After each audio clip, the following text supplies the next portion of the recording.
बड़ी हो बई धीरज धरा, छोटी से बड़ी हो बई धीरज धरा।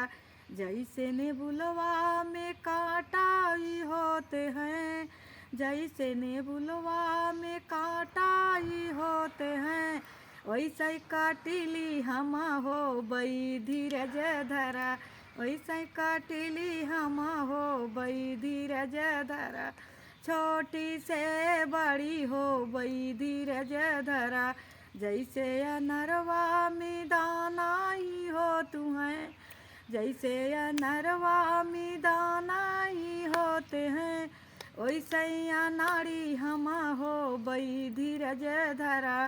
छोटी से बड़ी हो बई धीरज धरा, छोटी से बड़ी हो बई धीरज धरा।